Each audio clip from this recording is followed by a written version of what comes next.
ভক্তদের কাছে রথযাত্রা শুধু একটি উৎসব নয়, এটি ভগবান ও ভক্তের মিলনের এক অপূর্ব মহালীলা।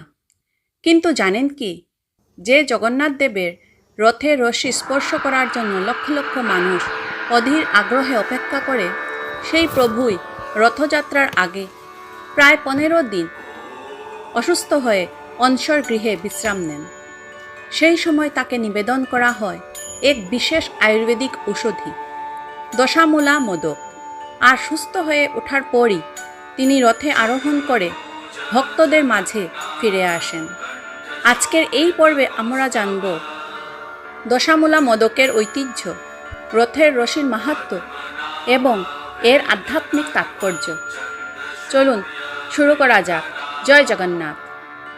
পৃথিবীর সব ধর্মীয় উৎসবের মধ্যে এমন একটি উৎসব আছে যেখানে ভগবান নিজেই তার ভক্তদের কাছে চলে আসেন।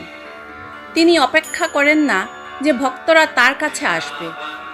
তিনি নিজেই রথে চড়ে বেরিয়ে পড়েন মানুষের ঘরে ঘরে, মানুষের হৃদয়ে হৃদয়ে। এই অপূর্ব লীলার নাম শ্রী জগন্নাথ দেবের রথযাত্রা। কিন্তু জানেন কি, যে জগন্নাথ দেবকে আমরা রথের উপর রাজাধিরাজের বেশে দেখি, সেই প্রভুই রথযাত্রার ঠিক আগে মানুষের মতো অসুস্থ হয়ে পড়েন।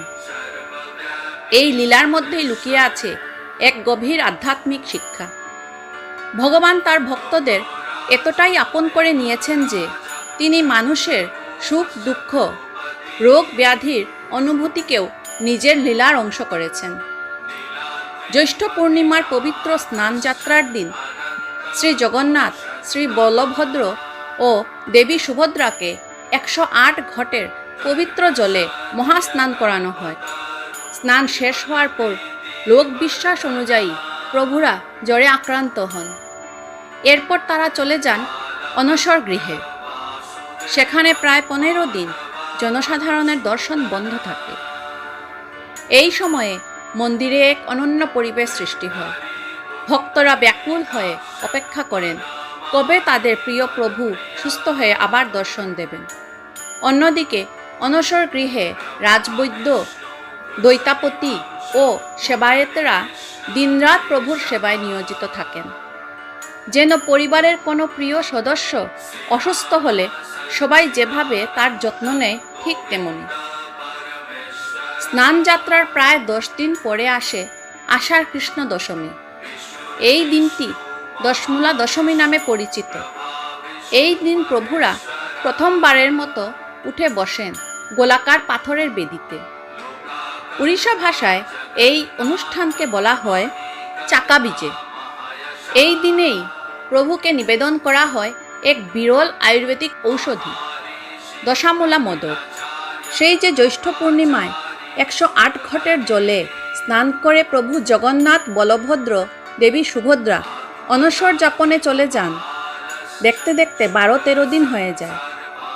এতদিনের রোগ ভোগ একটু কমে যায় ও হালকা সুস্থ বোধ করেন তারা। আষাঢ়ের কৃষ্ণা দশমী মানে স্নানযাত্রার প্রায় 10 দিন পর একটু উঠে বসেন ভগবানেরা। 3 জনেই উঠে বসেন 3টে পাথরের চাকার মতো বেদিতে। এতদিন ধরে রাজবৈদ্যরা চিকিৎসা করছেন, দৈত্যাপতিরা সেবা করছেন, এবার সুস্থ হয়ে উঠছেন আস্তে আস্তে। রথে চড়তে হবে, সময় আসন্ন। এই দশমী তিথিতে অল্প সুস্থ হয়ে চাকার মতো যে বেদিতে বিগ্রহরা উঠে বসেন, এটাকেই উড়িষ্যার ভাষায় চাকা বিজে বলে, অর্থাৎ চাকারূপ বেদিতে বিরাজ করা। এই দশমী তিথিকে দশমূল দশমীও বলা হয়, কারণ পুরীর জগন্নাথ মন্দিরে প্রভু জগন্নাথ, বলভদ্র ও সুভদ্রা দেবীকে এই দশমীতে দশমূলা মোদক নামে একটি বিশেষ ঔষধি পথ্য নিবেদন করা হয়। প্রভুরা এতদিন অসুস্থ ছিলেন। এই দিব্য ওষুধ নিবেদন করার পর অনেক সুস্থ হয়ে ওঠেন। একটি মণ্ড তৈরি করা হয় গমের আটা, কর্পূর এবং চন্দন ইত্যাদি দিয়ে। 3 জন সেবক অর্থাৎ জগন্নাথ মন্দিরের রাঁধুনি এই মণ্ডটি তৈরি করেন এবং দেবদেবীদের কাছে দেওয়া হয়। একে শালী স্বস্তিকা পিণ্ড বলা হয়। শ্রী মন্দিরের রাজবৈদ্যরা 4টি পরিবার একটি বিশেষ আয়ুর্বেদিক মোদক প্রস্তুত করেন, যার নাম দশমূলা মোদক, যা তাদের প্রভুদের দেওয়া হয়। দশমূল অর্থাৎ শিকড়। নানান রকম শিকড়কে শুকিয়ে মধু, দুধ, খোয়া, ঘৃত ও কর্পূরের সঙ্গে ফুটিয়ে গরম করে এই আয়ুর্বেদিক ঔষধের 120টি মোদক তৈরি করেন। প্রস্তুতির পরে তৎক্ষণাৎ দেবদেবীদের কাছে উৎসর্গ করা হয়। এটি একটি খুবই শক্তিশালী ঔষধ। এই 10 দিন পর্যন্ত দেবদেবীরা অসুস্থ হয়ে শুয়েছিলেন। এটাই এই সময়ের মূল পথ্য। এছাড়া এই সময় দুধ, আম, কাঁঠাল প্রভৃতি বিভিন্ন ফল, ছানা, পেঁড়া সহ বিভিন্ন হালকা মিষ্টি ভোগ নিবেদন করা হয়। এখানে যে মূলগুলি ব্যবহৃত হয় তার আয়ুর্বেদিক গুণাবলী প্রচুর। কোনোটা জ্বর, সর্দি, কাশি সারায়, আবার কোনোটা পেটের গণ্ডগোল ইত্যাদি নানাবিধ অসুখ সারায়। এই ভোগ নিবেদনের কাজটি সর্বসমক্ষে হয় না, অনসরের জায়গায় গোপনে হয়। আমাদের রোগ থেকে সেরে ওঠার সময়, বিশেষ করে জ্বর থেকে সেরে ওঠার সময় নানা রকম মুখরোচক অথচ হালকা পুষ্টিকর পথ্য দেওয়া হয়।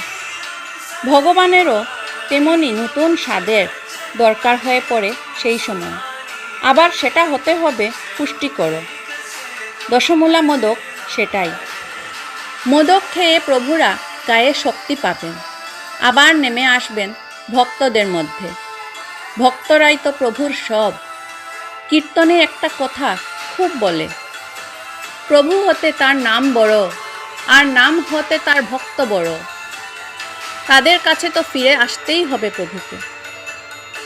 ভাবুন তো, এই লীলার মধ্যে কি অপূর্ব মানবিকতা। যিনি সমগ্র বিশ্ব ব্রহ্মাণ্ডের পালনকর্তা, তিনি আবার মানুষের মতো অসুস্থ হচ্ছেন, ওষুধ খাচ্ছেন, বিশ্রাম নিচ্ছেন। এই লীলার মাধ্যমে তিনি যেন আমাদের শেখান, অসুস্থতা জীবনের অংশ, কিন্তু সেবা, ভালোবাসা ও ধৈর্যের মাধ্যমে সুস্থ হয়ে আবার নতুনভাবে জীবন শুরু করতে হয়। ধীরে ধীরে প্রভুরা সুস্থ হয়ে ওঠেন। এরপর আসে সেই প্রতীক্ষিত দিন, রথযাত্রা। পুরী তখন মানুষের ঢলে ভরে যায়। পৃথিবীর নানা প্রান্ত থেকে লক্ষ লক্ষ ভক্ত ছুটে আসেন একটিবার প্রভুর দর্শন পাওয়ার জন্য। কিন্তু রথযাত্রার আরেকটি বিশেষ আকর্ষণ হল রথের রশি। শ্রী জগন্নাথ দেবের রথের রশির নাম বাসুকি। ভক্তদের বিশ্বাস, এই পবিত্র রশি স্পর্শ করা বা রথ টানার সৌভাগ্য লাভ করলে ভগবানের বিশেষ কৃপা লাভ হয়। শাস্ত্রে রথযাত্রার মাহাত্ম্য বহুবার বর্ণিত হয়েছে। স্কন্দপুরাণ, বামদেব সংহিতা এবং কপিল সংহিতাতে বলা হয়েছে, ভক্তিবরে রথ দর্শন, রথে রশি স্পর্শ কিংবা রথ টানার মাধ্যমে মহাপুণ্য লাভ হয়। তবে মনে রাখতে হবে, এই মাহাত্ম্যের মূল ভিত্তি হলো ভক্তি। কেবল রশি স্পর্শ করলেই সব কিছু হয়ে যায় এমন কথা শাস্ত্র বলে না। আন্তরিক ভক্তি, ঈশ্বর স্মরণ ও সৎ জীবনই প্রকৃত সাধনা। শ্রী চৈতন্য মহাপ্রভু নিজে রথযাত্রায় নৃত্য ও সংকীর্তনের মাধ্যমে এই ভক্তির আদর্শ প্রতিষ্ঠা করেছিলেন। তার শিক্ষা ছিল, ভগবানকে পাওয়ার একমাত্র পথ প্রেম, ভক্তি ও নাম সংকীর্তন। আসলে ধর্মীয় বিশ্বাস অনুযায়ী জগন্নাথ দেবের রথের রশি স্পর্শ করলে পুনর্জন্মের কষ্ট সহ্য করতে হয় না। এক সময় পুরীর রথযাত্রায় জগন্নাথ দেবের রশি ছুঁয়ে সেই রথের চাকার তলায় আত্মঘাতী হতো কোনো কোনো ভক্ত। কেন এই অদ্ভুত মৃত্যুবরণ? মানুষের বিশ্বাস, শ্রী পুরুষোত্তমের চাকার নিচে প্রাণ বিসর্জন দিতে পারলে সমস্ত পাপ থেকে মুক্ত হয়ে স্বর্গারোহণ নিশ্চিত করা যায়। শ্রী চৈতন্যদেবের অন্যতম প্রিয় শিষ্য সনাতন গোস্বামী অসুস্থতার কারণে একবার রথযাত্রার দিন জগন্নাথ দেবের চলন্ত চাকার তলে প্রাণ বিসর্জন দিতে চেয়েছিলেন।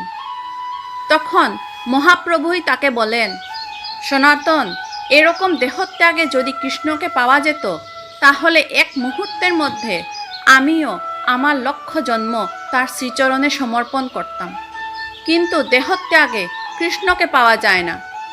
এরকম দেহত্যাগ হচ্ছে তমগুণ। ভক্তি ছাড়া, ভজন ছাড়া তাকে পাওয়ার উপায় নেই। আজও অসংখ্য মানুষ রথের রশির একটি অংশ প্রসাদ হিসেবে সংরক্ষণ করেন। এটি তাদের কাছে ভগবানের আশীর্বাদের প্রতীক। দশামূলা মোদক আমাদের শেখায় ভগবানের সেবায় ভালোবাসা থাকতে হবে। আর রথের রশি আমাদের শেখায় ভগবানের পথে সবাই সমান। সেখানে ধনী গরিব, জাতি বর্ণ, উচ্চ নীচ কোনো ভেদাভেদ নেই। একই রশিতে হাত রেখে সবাই একসঙ্গে প্রভুর রথ টানেন। এই কারণে রথযাত্রা শুধু একটি উৎসব নয়, এটি সমতা, প্রেম, ভক্তি ও মানবতার এক মহামিলন।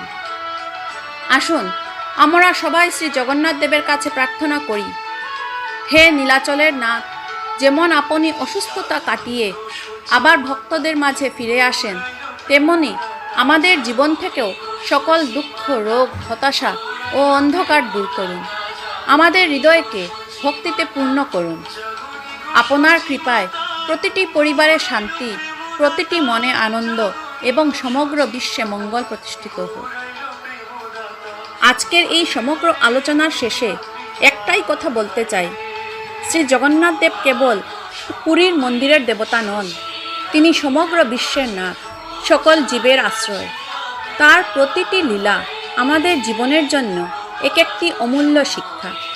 স্নান যাত্রার পর প্রভুর অসুস্থ হওয়া, অনশর গৃহে বিশ্রাম, রাজবৈদ্যদের সেবা, দশামূলা মোদকের ঔষধি পথ্য গ্রহণ এবং অবশেষে রথে আরোহণ করে লক্ষ লক্ষ ভক্তের মাঝে ফিরে আসা, সব কিছুই আমাদের শেখায় সেবা, ভক্তি ও ভালোবাসাই ঈশ্বর লাভের প্রকৃত পথ। রথের রশি স্পর্শ করার জন্য কোটি কোটি ভক্তের আকুলতা আমাদের মনে করিয়ে দেয়, যে হৃদয়ে সত্যিকারের ভক্তি থাকে সেই হৃদয়ই ভগবানের প্রকৃত মন্দির। শুধু রশি স্পর্শ করলেই নয়, যদি আমাদের জীবন ভগবানের আদর্শে, সত্যে, প্রেমে ও সেবায় ভরে ওঠে, তবেই আমাদের রথযাত্রা সত্যিকার অর্থে সফল হবে। আমাদের সবার অহংকার, হিংসা, লোভ ও অজ্ঞতার অন্ধকার দূর করে দিন। যারা অসুস্থ তাদের সুস্থতা দিন, যারা দুঃখে আছেন তাদের মনে আশা জাগিয়ে তুলুন, যারা জীবনের কঠিন পথ পাড়ি দিচ্ছেন তাদের শক্তি ও সাহস দিন। আপনার করুণাময় দৃষ্টিতে সকলের জীবন হোক আনন্দময়, মঙ্গলময় ও ঈশ্বরময়। শ্রী চৈতন্য মহাপ্রভুও রথযাত্রাকে ভক্তির সর্বোচ্চ উৎসব হিসেবে পালন করেছিলেন। আজকের এই ভিডিওটি যদি আপনাদের ভালো লেগে থাকে, যদি এই আলোচনা থেকে সামান্য হলেও কিছু জানতে বা অনুভব করতে পেরে থাকেন, তাহলে অবশ্যই ভিডিওটি একটি লাইক করুন, আপনার প্রিয়জনদের সঙ্গে শেয়ার করুন এবং আমাদের চ্যানেলটি সাবস্ক্রাইব করে পাশে থাকা ঘন্টার চিহ্নটি টিপে রাখুন। আপনাদের একটি লাইক, একটি মন্তব্য এবং একটি শেয়ার আমাদের আরও সুন্দর ও তথ্য সমৃদ্ধ আধ্যাত্মিক ভিডিও তৈরি করতে অনুপ্রাণিত করবেন। আগামী পর্বে আমরা আবারও শ্রী জগন্নাথ দেব, শ্রী রামকৃষ্ণ ও শ্রী চৈতন্য মহাপ্রভু এবং সনাতন ধর্মের আরও একটি অজানা, বিস্ময়কর ও হৃদয়স্পর্শী কাহিনী নিয়ে আপনাদের সামনে উপস্থিত হব। তাই আমাদের সঙ্গে থাকুন। সব শেষে একসঙ্গে বলি, জয় জগন্নাথ, জয় বলভদ্র, জয় মা সুভদ্রা। প্রভুর অশেষ কৃপায় সকলের জীবন হোক সুস্থ, শান্তিময়, ভক্তিময় ও মঙ্গলময়। নমস্কার।